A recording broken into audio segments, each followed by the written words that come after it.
Я приветствую благодарных и неблагодарных зрителей моего канала, слушателей, а также благодарных потомков, которые будут слушать этот канал через много-много десятилетий, а может столетий. Сквозь время пройдут эти кадры, мне так кажется. Смотрите, значит, в общем, не является большим секретом, что я сейчас нахожусь в странствиях уже 1,5 года, и что я покрылся пылью дорог. Я за это время этих странствий проезжал много забавных мест. Поэтому я сегодня отчасти хочу выступить как travel-блогер. Но travel-блогером я буду недолго, просто я хочу из этого извлечь одну, может даже 1,5 или 2 мысли из этого своего тревелинга.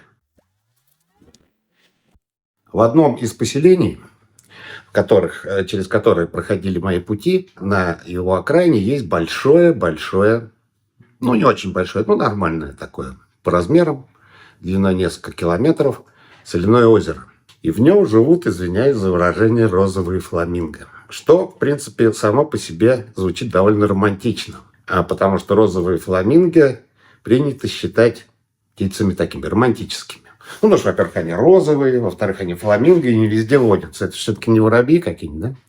Но, в принципе, эти розовые фламинго, они представляют собой, вместе с этим озером, представляют собой очень интересную пищевую цепочку. Потому что я сейчас немножечко зоологии, да? В соляных озерах живут красные рачки. А больше там никто жить не может, потому что вода очень соленая. И эти красные рачки там живут спокойно, размножаются. И у них там нет никаких природных врагов, у этих красных рачков, потому что все их природные враги не могут выдержать такого количества соли. Нет природных врагов, кроме розовых фламинго. Розовые фламинго стоят на ногах в этом озере соляном и жрут этих соляных рачков. Розовых, красных. Больше розовым фламинго жрать нечего, потому что никто больше в этом озере не водится. Но зато рачков много. В общем-то, никаких природных врагов у розовых фламинго тоже нет. Бояться им тоже особо некого, потому что никто на эту территорию с этим соленым озером, кроме самих фламинго, не претендует. То есть, грубо говоря, я говорю сейчас об одном конкретном озере, которое я проезжал. То есть эти фламинго, они даже никуда не кочуют, им не нужно.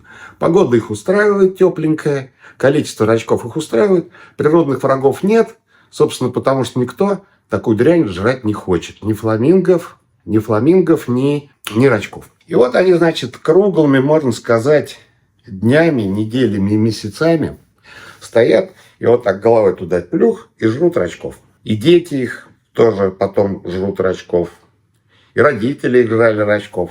И внуки и правнуки будут жрать этих рачков, пока это озеро нахрен не высохнет и не превратится в солончак. Но это будет не скоро. Так к чему я все это задвинул? Все это отчасти travel, отчасти в мире животных. Я это к тому, что это все очень напоминает жизнь в Российской Федерации и в некоторых постсоветских республиках. Только что в Российской Федерации немножко другая климатическая обстановка. В принципе, по степени токсичности только определенный вид рачков может там жить. Остальные не приживаются. Остальные все-таки предпочитают жить где-то в других местах. И в менее соленой и ядовитой воде.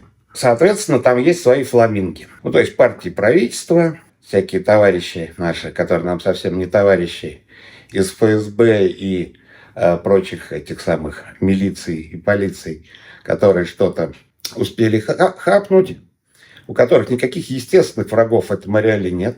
Впрочем, как они и не могут жить в других местах, потому что все это не приспособлено ни к чему, кроме поедания рачков. Также, в принципе, и врагов у них никаких нет.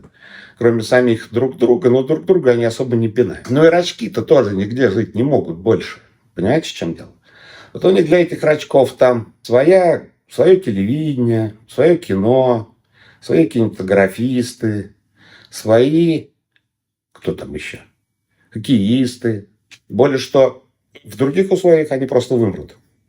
Потому что нигде нет такой соли. Даже наоборот. Никто не согласен жить в таком говне, кроме них. А они там, собственно говоря, вне конкуренции. И, соответственно, вот эти рачки там живут. Я не очень в курсе, как у них происходит жизненный цикл. Но, вероятно, как-то происходит. Если они появляются, то значит, они как-то размножаются. И вот у них происходит этот жизненный цикл. Их живут фламинго, розовые, заметьте. А розовеют они потому, что рачки красные. Их живут фламинго, и так столетия и столетия. Назад и столетия вперед. Эту глубокую аллегорию Я, собственно, для чего воспроизвожу? Для того, чтобы понимать устройство нашего постсоветского общества, ихнего постсоветского общества. В общем-то, фламинго жизнью довольны. Ни у кого нету из всяких других птиц, начиная от пингвинов и кончая горных орлов, такого, собственно говоря, исключительного изобилия. Другое дело, что это для остальных абсолютно несъедобно. Рачки, в принципе, тоже довольны, поскольку в этом засоленном водоеме они другой жизни просто не видели. Естественно, некоторую опасность представляют рачки, которые путешествовали там на крыльях каких-нибудь случайно залетевших перелетных птиц куда-то там чуть дальше, чем на 100 метров от этого водоема. Но они, по большей части, не возвращаются. Потому что когда они обнаруживают, что есть места менее соленые и противные, да еще и без фламингов, эти рачки с удовольствием поселяются где-то в пресной воде. И вот это все устройство, оно, в принципе, может существовать столетиями и тысячелетиями. И, в принципе, в полном балансе между рачками и птичками. Но, в принципе, если есть возможность на каких-то перелетных крыльях случайно унестись из этого болота, то этим рачкам определенно повезет. Все. Всех, как говорится, и поздравляю с этой несложной мыслью и аллегорией. Всего.